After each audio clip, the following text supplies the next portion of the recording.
Until I was 12, my mother and father sent me to visit my grandmother in the village almost every summer. Well, you know, fresh air, fresh milk, organic tomatoes from your garden and stuff like that. Parents believed that this was terribly beneficial for the growing child's body. Yes, in general, I didn't mind. I obediently drank milk, not very obediently ran to the river for a swim every day, and was very naughty and climbed into other people's gardens for apples. And in the evenings, I refused to go to bed. And my grandmother, in order to somehow calm me down, told me fairy tales. They were strange, some of these fairy tales. Now, years later, I understand this, but then they did not seem so. In addition to the well-known children's fairy tales about Baba Yaga, Vasilisa the Beautiful, or the Swan Princess, I listened, for example, to the creepy story about costs. Once two men went to the meadow to mow the grass and bring fresh food for the cows and goats. And the grass in the meadow was tall and lush. Just mow it until you get tired of waving your hand. One of the men mowed down measuredly, without stopping, and he works for a second minute or two and then rests for 10 minutes. And his armful does not increase in any way. He envied the first one, who already had enough mowed grass for 2 bags, and decided, while he wasn't looking, to rake a little for himself. He sneaked up quietly from behind and took a branch under your feet and crunched it. The first man, with a scythe in his hands, turned around sharply and accidentally cut off the thief's legs. Almost chopped off at the knee, the stumps were left hanging on a piece of skin. He screamed obscenities, blood gushed out in a stream, and there was no one to even call for help, not a soul nearby, except to run to the village. But when the man brought help, there was no one to help. The second mower disappeared, completely disappeared, only a bloody puddle on the field. So he was never found. And since then they stopped going to this field alone. People disappear in broad daylight so that you can't find them with a dog. And they don't even go very well in groups. They say it's uncomfortable there. The wind chills you to the bones and you constantly stumble, as if someone from below is grabbing your legs. These were the fairy tales. If you think about it, it's a terrible horror, but as a child, it somehow didn't really scare me. It's just a pity that I don't remember much. If I wrote everything down, it would turn out to be a gorgeous collection of village folklore. But you can't ask your grandmother. She died 7 years ago, and after her death, we no longer went to the village in the summer. Somehow, there were always better vacation options. This summer, I went to my grandmother's house alone for the first time. The house was looked after by relatives who remained in the village, so I was not afraid of ending up in an empty, abandoned building. Grandma's house is old. It was built by my great-great-grandfathers. It is completely rustic. From the roof with a chimney, the house has a stove, to the underground floor. It has neither a bathroom nor a toilet. There is a makeshift shower in a small barn. A barrel of water on the roof. A hose from it leads to the barn, where you can wash in the summer. In winter, you can go to the neighbor's bathhouse. And there is a familiar, downright classic wooden toilet near the house behind the barns. About 10 meters from the toilet, there's a garbage heap. Also very old, all overgrown with nettles and burdocks. For as long as I can remember, all my closest neighbors threw waste there, but not everything, but only, well, of animal origin. What was once alive? Bones, offal intestines, dead chickens, fish scales. It is clear that village mongrels were constantly hanging around this heap.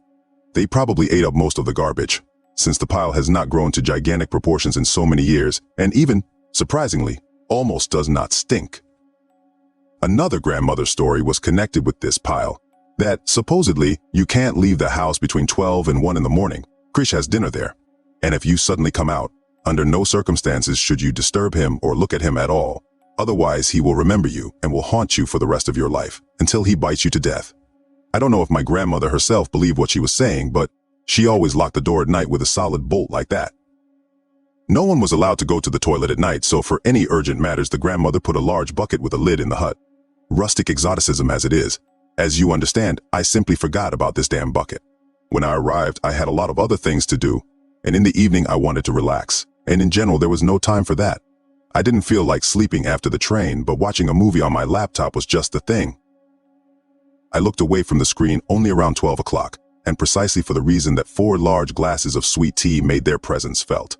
Looking for a bucket from the very beginning seemed stupid. I'm not a child.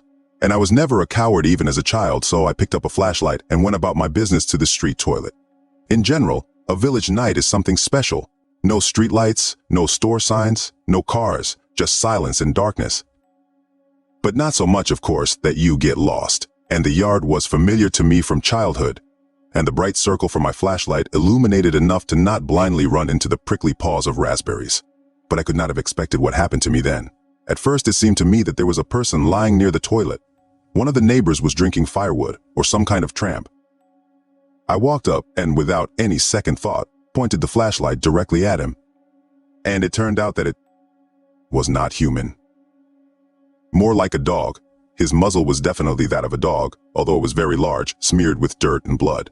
And the front paws that fell into the circle of light also seemed to be those of a dog. But everything else, the body is similar in outline to a human, but somehow broken or twisted, covered either with dirt or dark fur. The eyes are unnaturally dark. There are few teeth in the mouth, but the fangs are very large, the size of a thumb. It looked at me, and I froze in place, and really, like in damn horror films, I simply could not move. And then it stood up, on the hind legs, and it seemed to growl. I have never run so slowly in my life, or so it just seemed to me, but the feeling was as if I was wading through jelly, strained slowly, terribly slowly. I planted a flashlight somewhere along the way, but I honestly didn't care about that. She finally got there, and then almost chopped off her finger, slamming the door. I locked it not only with the main deadbolt, but also with all the hook nails that I found. I don't really remember what I did after that. She walked around, turned on all the lights in the house, and seemed to roar. I pulled out my grandfather's old axe from the closet. She took out a poker from behind the stove. I didn't go close to the door or windows. I sat on the bed for the rest of the night and just listened, but I don't remember whether I heard anything suspicious or not. Even when it was dawn, I didn't dare to go out the door for a long time, and when I did, I almost slipped into hysterics again. Fresh scratches were clearly visible on the wooden door. After this, I simply couldn't stay in the house. I went to my neighbor and lied that someone had been banging on the door all night. She gave me some tincture to drink, advised me to go to the local police officer and complain about the attempted break-in, and chatted about hooliganism and stolen chickens. I almost didn't listen, but it still somehow became easier. For the remaining 2 weeks, I locked all the bolts tightly at night and turned on the lights everywhere. And, it seems, for the first time I was so happy when the vacation was over. Yes, if it weren't for pre-purchased tickets, I would have gone home on the first train, and I wouldn't regret it one bit. But you know, what I'm getting at with all this, now it's already November. Summer and all the village horrors are in the past. I returned safely to my home apartment, and everything seemed fine, but about a month ago, scratches started appearing on my exterior steel door. Last Tuesday, on the landing, I almost stepped into a pile of rot, as if someone had pulled out all the abominations stuck there from a garbage chute and spent a long time, tastefully smearing it on the floor. And yesterday, a neighbor complained that a dog had been wandering around the entrance all night, howling and disturbing her sleep. I'm scared.